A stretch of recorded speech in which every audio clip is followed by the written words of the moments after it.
Assalamualaikum warahmatullahi wabarakatuh. Perkenalkan, kami dari kelompok 2. Nama saya Dasela Astuti dan anggota saya yaitu 1. Gracia Indah Gunawan, yang kedua Ridho Balau, yang ketiga Muhammad Ega.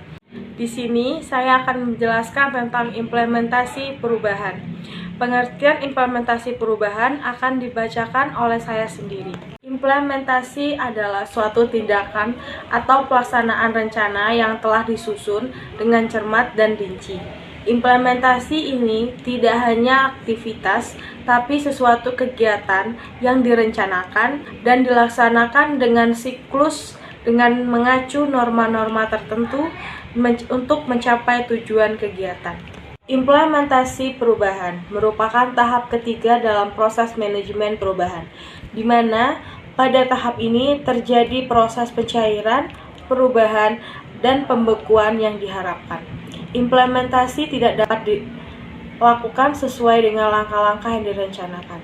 Implementasi juga menurut para ahli akan dibacakan oleh teman saya yang bernama Gracia Indah.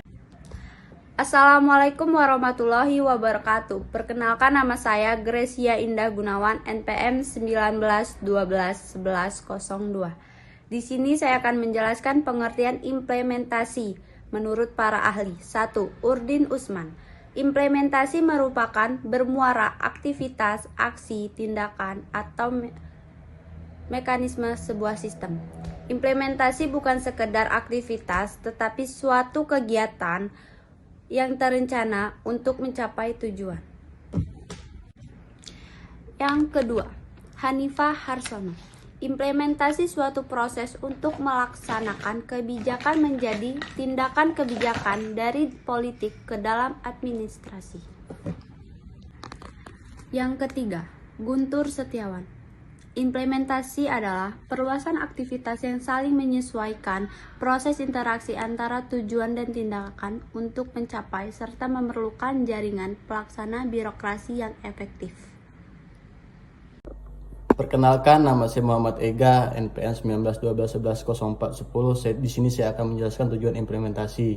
Tujuan utama implementasi adalah untuk melaksanakan rencana yang telah disusun dengan cermat, baik oleh individu maupun kelompok, untuk menguji serta mendokumentasikan suatu prosedur dalam penerapan rencana atau kebijakan, untuk mewujudkan tujuan yang hendak dicapai di dalam perencanaan atau kebijakan yang telah dirancang, untuk mengetahui kemampuan masyarakat dalam menerapkan suatu kebijakan atau rencana yang sesuai dengan yang diharapkan, untuk mengetahui tingkat keberhasilan suatu kebijakan atau rencana yang telah dirancang demi perbaikan atau peningkatan mutu.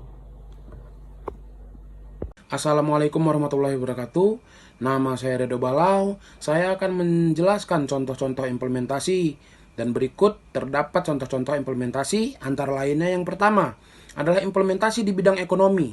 Contohnya, implementasi di bidang ekonomi untuk mengoptimalkan suatu peranan dari pemerintah untuk melindungi dan menjaga persaingan yang terjadi di pasar.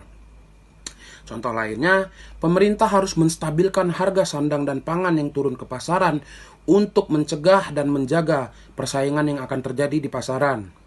Dan yang kedua, ada implementasi di bidang politik. Implementasi di bidang politik tak lain dan tak bukan adalah salah satunya untuk mensosialisasikan dan menjalankan suatu prinsip kesamaan dan melarang sikap diskriminatif dalam kegiatan bermasyarakat, berbangsa, dan bernegara. Contohnya, ada orang lain yang mendelegasikan dirinya dan melegitimasikan dirinya untuk memimpin di suatu wilayah ataupun suatu organ tanpa adanya mufakat bersama. Dari situ, implementasi di bidang politik itu diciptakan untuk mencegah terjadinya delegasi sepihak ataupun aklamasi, dan menjunjung tinggi yang namanya musyawarah untuk mufakat. Dan yang ketiga adalah ada implementasi di bidang sosial dan budaya. Implementasi di bidang sosial dan budaya mencoba menelusuri nilai-nilai kebudayaan nasional maupun di daerah untuk mengembangkan ilmu pengetahuan dan teknologi dan menjalankan suatu nilai-nilai